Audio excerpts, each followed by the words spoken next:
महाराज हरिचंद्र ने कहा खजांची से के जाओ 60 भार सोने की बात है ना, दे दो उन्हें। तो खजांची ने चाबी मांगी, चाबी मांगी तो महाराज हरिचंद्र ने तो पहले कुंजी लगाम का जो संकल्प कर दिया था। अब जैसे ही महाराज हरिचंद्र ने मन में सोचा ये क्या किया, और तब तक विश्वामित्र जी मुस्कुराए और बोले, हे राजन क्या हुआ? अरे कुंजी लगाम में सब कुछ आ जाता है क्या? धर्म के अनुसार कुंजी लगाम में सब कुछ आ जाता है। अब तुम्हारे पास कुछ नहीं है, अब हमारी दक्षिणा कहां से दोगे?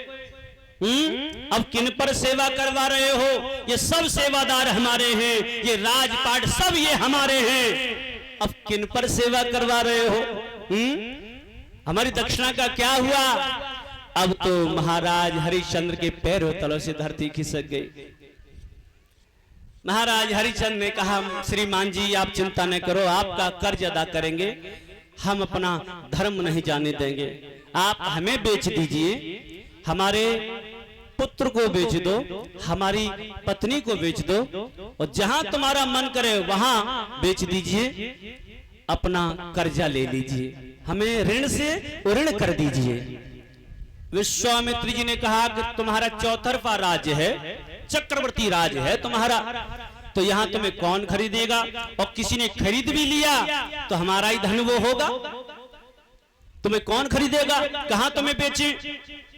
तो महाराज हरिश्चंद्र ने कहा कि एक जगह है जो धर्म के अनुसार, शास्त्र के अनुसार वो अलग है, हमारे राज्य से अलग है। कहां? जवाब दिया काशी। काशी नगरी जो है भगवान शंकर के त्रिशूल पर है, वो अलग है, हमारे राज्य से अलग है, आप हमें वहां बेच दीजिए। तो विश्वामित्र ने पूछा कि घर तो पूछ लो पहले कि यही सब कुछ वादा किए दे रहे हो। महाराज हरिश्चंद्र ने कहा कि तुम चिंता न करो, मेरा परिवार वो नहीं है जो तस्वीर में साथ खड़ा हो, मेरा परिवार वो नहीं है जो तस्वीर में साथ खड़ा रहो, मेरा परिवार वो है जो मेरी तकलीफ में साथ खड़ा रहेगा, मेरा पूरा विश्वास है। अब आप घबराओ नहीं, आपको दक्षिणा आपकी मिलेगी। मेरे भगवत प्रेमियों, आज महाराज हरिश्चंद्र जैसे अपने महलों की ओर चले, तारा मैया ने सोने का थाल उठाया, आरती करने लगी, तो महाराज हरिश्चंद्र कहने लगे, तारा अब इस थाली पर अधिकार नहीं रहा है, इस आरती पर हमारा अधिकार नहीं रहा है। क्यों, क्या हुआ? जवाब दिया कि एक ब्राह्मण देवता ने हमसे कुंजी लगाम में सब कुछ ले लिया है, हमारे पास अब कुछ नहीं रहा है। मेरे भगवत प्रेमियों, धन्य है तारा मैया, धन्य है वो स्त्री जो पति पर आफत आए, मुसीबतें आए तो साथ खड़ी रहती हैं। ये नहीं कि सुख में ही खड़ी रही, ये मेरा सुख है तो, और दुख आया तो अपने मायके चली गई, धक्का मार के अलग कर दिया, ले हमें कोई मतलब ना है इनसे, इनमें ये कमी, उनमें वो कमी है, कमियों के अम्मार लगा दे। पत्नी वो नहीं होती। आज तारा मैया कहने लगी हैं कि श्रीमान जी, अरे आप पर राजपाट ना रहा तो क्या हुआ, हम तो तब भी तुम्हारी हैं और अब भी तुम्हारी हैं। स्वामी कुछ कर्जा रह गया है क्या उनका? जवाब दिया, हाँ कर्जा और है। क्या है कर्जा? जवाब दिया, 60 भार सोना रह गया है। तारा मैया ने कहा, स्वामी उनका कर्जा उतार देना आप, क्योंकि कर्जा लेकर के कभी किसी का नहीं जाना चाहिए, वरना उनके घर पर कुत्ता बन के आना पड़ता है किसी का कर्जा लेके चले जाओ तो। इसलिए आप कर्जा किसी का नहीं ले जाना, आप हमें बेच दो। रोहतास पास आया, रोहतास ने कहा, पिताजी आप हमें बेच दीजिए, हमने सुना है कि एक पंडित जी महाराज कह रहे हैं तुम्हारे पिता ने हमारा कर्ज अदा नहीं किया है, क्या देरी है? पिताजी क्यों संकोच करते हो? अरे आप हमें बेच दो। मेरे भगवत प्रेमियों, महाराज हरिश्चंद्र के आंखों से आंसू बहने के लिए, हे प्रभु, हे करुणा निधान, हे सर्वेश्वर, हम ही एक ऐसे अभागे हैं जो अपने निज हाथों से अपनी पत्नी को बेचेंगे, अपने पुत्र को बेचेंगे, खुद बिकेंगे, लेकिन सबसे बड़ी बात यह है कि हम अपने धर्म को नहीं जाने देंगे, धर्म को नहीं डिगाएंगे। मेरे भगवत प्रेमियों, आज महाराज हरिश्चंद्र, मैया तारा और रोहतास, तीनों प्राणी राजसी वस्त्र उतार देते हैं, तपस्वियों वाला भेष रख करके और विश्वामित्र जी के पास आते हैं। विश्वामित्र जी के पास आए और कहा, श्रीमान जी आप हमें जहां चाहो बेच सकते हो। वैसे तो काशी नगरी जो है भगवान शंकर के त्रिशूल पे वो अलग है, वहां हमें आप बेच सकते हो। अब जैसे विश्वामित्र जी महाराज हरिश्चंद्र, मैया तारा और रोहतास बिकने के लिए आगे बढ़ते हैं। वाहरे वक्त वाहरे समय, ये समय ऐसा है किसी से भी कुछ भी करवा सकता है। आज महाराज हरिश्चंद्र, मैया तारा और रोहतास बिकने के लिए तैयार हुए तो प्रजावासी ने चारों तरफ से घेर लिया। महाराज महाराज कहाँ जा रहे हैं आप? अरे हमें छोड़ के ना जाओ, आप हमें बेच दीजिए, हम भी तो तुम्हारी संतान की तरह हैं, लेकिन आप राज्य ना छोड़ो, यहाँ से आप जाओ नहीं, आपके बिना हम अनाथ हो जाएंगे। आज तक हमने ये नहीं सोचा कि हमारा कोई नहीं है, हमारे महाराज थे, लेकिन आप भी हमें छोड़कर चले जाओगे तो हम कहाँ रहेंगे, क्या करेंगे? महाराज हरिश्चंद्र कहने लगे, प्रजावासियों तुम अपना धर्म निभाओ, हमें अपना धर्म निभाने दो। ये स्वामी जी हैं, इन्हें हमने राजपाट कुंजी लगाम में सब कुछ दे दिया, इनका कर्ज रह गया 60 भार सोना, ये हमें उतारना है। तुम अपना धर्म निभाओ, मुझे अपना धर्म निभाने दो, हमें जाने दो। अब तो प्रजावासी सभी पछाड़ खा के गिर जाते हैं। मेरे भगवत प्रेमियों, जब संसार में अपने रोए अपने लिए तो क्या, अरे पराये भी रोने लगे, यही इंसानियत है। पशु पक्षी जीव जंतु सब रोने लगे थे महाराज हरिश्चंद्र के निकलने पर, द्वारका अर्थात अयोध्या छोड़ने पर। जब महाराज हरिश्चंद्र अयोध्या छोड़ रहे थे तब सब पशु पक्षी जीव जंतु सब रो रहे थे। मेरे भगवत प्रेमियों, जब आगे बढ़ने लगे विश्वामित्र जी के साथ, 3 दिन हो गए चलते चलते, घुटनों तक सूजन आ गई थी। तब रोहतास को ठेवा लगा और रोहतास जमीन पर गिर गया। तारा मैया ने कहा, लाला क्या हुआ, आंखें खोल, क्या हुआ तुझे?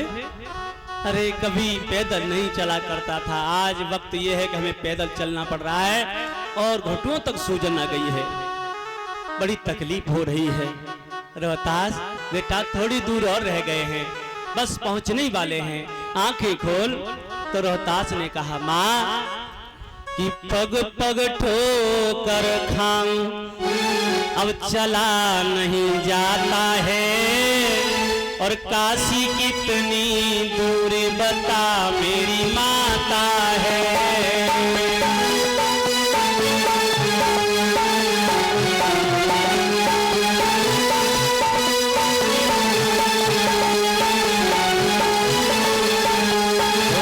पग पग ठोकर खाऊं, चला नहीं जाता है, काशी कितनी दूर बता मेरी माता है। पग पग ठोकर खाऊं, चला नहीं जाता है, काशी कितनी दूर बता मेरी माता है। राधे राधे भाव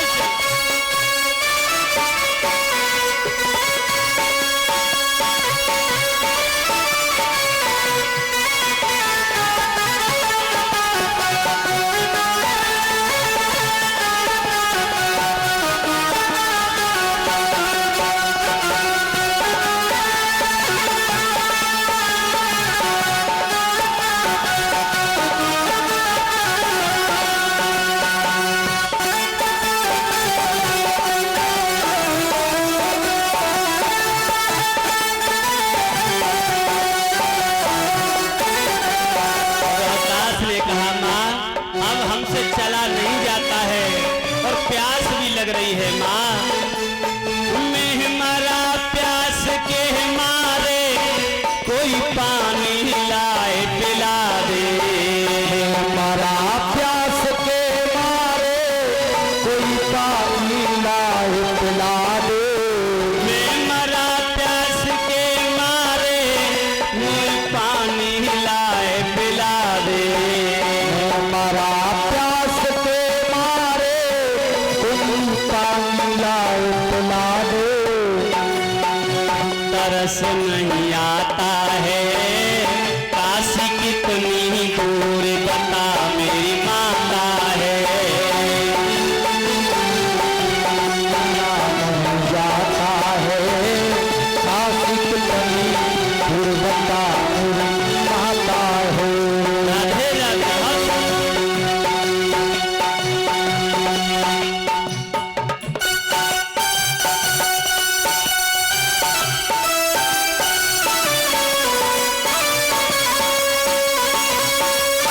नहीं जाता